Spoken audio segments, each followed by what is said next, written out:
Y estos días se ha hablado mucho en los medios de comunicación sobre pobreza y exclusión social. Canarias lidera los datos de pobreza material severa según el último informe AROPE, y hoy en nuestra sección de igualdad vamos a ponerle una mirada de género a estas cifras, porque se ha venido diciendo en los últimos años que la pobreza tiene rostro de mujer. Vamos a ver a qué nos referimos cuando hablamos de esto. Noé, buenos días. ¿Qué tal, Marta? Buenos días. Pues hablamos de ese mito, ¿no? Esa información que se viene reflejando desde hace años en todos estos estudios que hablan de la condición doble o triple vulnerabilidad que sufren las mujeres. Y vamos a constatar a ver si es así, si sigue siendo, con nuestra invitada de hoy, es Laura Galdona, trabajadora social de Cáritas en la provincia de Santa Cruz de Tenerife. ¿Qué tal? Bienvenida, Laura. Muchas gracias. Bueno, te pregunto, ¿sigue siendo así? ¿Sigue teniendo la pobreza rostro de mujer? Sí, sigue teniendo rostro de mujer y nos lo dice el último informe AROPE, donde habla de que mientras la pobreza de los varones ha disminuido, casi en un 3% ha aumentado la pobreza de las mujeres, y no solo de las mujeres, sino de sus niños y niñas. Hablan de que la pobreza infantil ha aumentado y son niños que, si ampliamos la mirada, son niños de hogares monomarentales, donde la adulta de referencia es una mujer. ¿Qué hay detrás de esas cifras? Detrás de esa cifra significa hay un sistema. Nosotros nos relacionamos con el sistema y el sistema con nosotras, y hablamos de un patriarcado. Un sistema donde desde hace milenios lo que busca es que la mujer esté en un rol pasivo y de mayor sumisión. Por lo tanto, cuando hay una situación de vulnerabilidad o de pobreza o una guerra, siempre van a ser los derechos de las mujeres los primeros que se vulneren. Y eso, pues, en cualquier estadística a nivel mundial de cualquier país que vayas a mirar, en cualquier indicador de bienestar, la pobreza está encabezada por las mujeres, y la respuesta a lo que nos pasa a la mujer a nivel individual está en el sistema, en el patriarcado en este caso.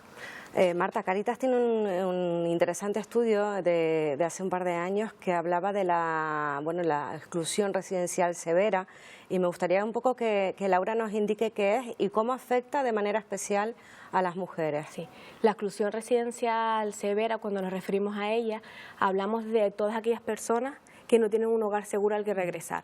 No solo hablamos de las personas que se encuentran durmiendo a las intemperies, bajo las estrellas, como digo yo, sino aquellas personas que están en viviendas sin un contrato de alquiler o residen en aquellos espacios que no están destinados para una vivienda, cuartos pero caravanas, vehículos, cuevas. Y desde la exclusión residencial severa, lo que le pasan a estas personas es que se vulnera el acceso a otros derechos, como el acceso al agua, a la alimentación, a la intimidad, a la seguridad.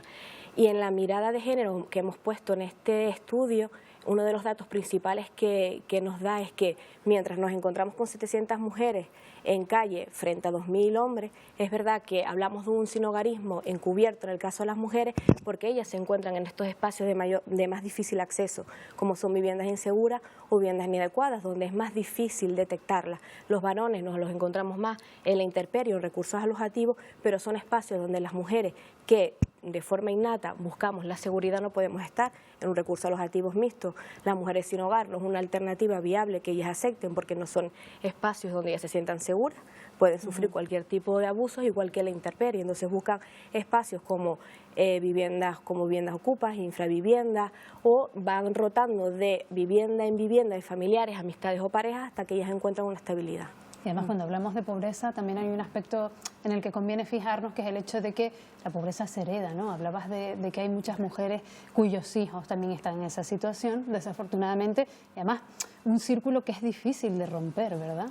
Exacto, cuando hablamos de la doble vulnerabilidad de las mujeres, hablamos de que no solo son vulnerables por el hecho de ser ciudadanas, sino por el hecho de ser mujeres en un estado o una sociedad patriarcal. Entonces tenemos la violencia que podemos tener cualquier persona, hombres o mujeres, más todas aquellas barreras que nos encontramos las mujeres a la hora de revertir una situación laboral, una situación económica, lo que significa una maternidad, la conciliación laboral, el tema de la violencia y el continuum de violencia que sufren las mujeres. Si una de cada 3 mujeres en el mundo ha sufrida violencia de género. Eso es una de las características que nos encontramos con las mujeres en calle.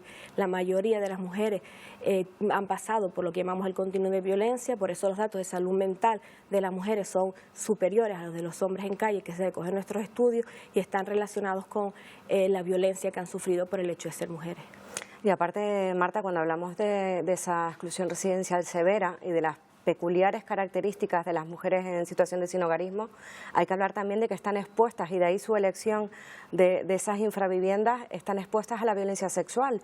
Hay un porcentaje muy elevado de mujeres en situación de calle en ese sentido que sufren agresiones sexuales. Sí. Y en ese dato, si lo enlazamos con nuestro estudio, habla de que casi el 40% de las mujeres en calle están con pareja, frente al 11% de varones que solo están en pareja.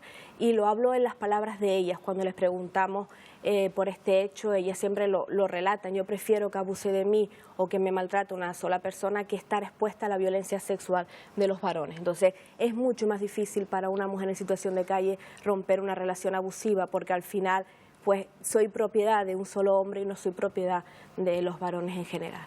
Laura, y para terminar, a la vista de estos datos, ¿hay recursos específicos para mujeres en situación de sinhogarismo? Sí, contamos con recursos específicos. Cáritas tiene uno, nuestro recurso CIPRE, y las administraciones locales, el Gobierno de Canarias también tiene recursos específicos, pero siempre son pocos. Son pocos y no son especializados en las diferentes violencias que sufrimos. Hay recomendaciones de la ONU donde habla que no pueden haber mujeres víctimas de violencia y víctimas de trata en un mismo recurso, no puede haber una mujer víctima de violencia con una mujer víctima de una mujer con patología dual en un mismo recurso. Siempre las migajas del dinero público y la migaja de las políticas públicas que dan para nosotras, y al final con lo poquito que nos da, pues como tenemos que ir avanzando. Pues Laura Galdona, trabajadora social de Cáritas en la provincia de Santa Cruz de Tenerife, gracias por acercarnos también a poner la mirada a esos estudios de pobreza tan interesantes, y al final, Marta, una situación que, dada la situación económica actual, probablemente se vuelva crítica para muchas personas y que se pueda seguir recrudeciendo en los próximos meses. Bueno, esperemos que sea menos de lo que se espera. Muchísimas gracias a las dos. Nos vemos la próxima semana festivo, el siguiente martes. Gracias. Gracias.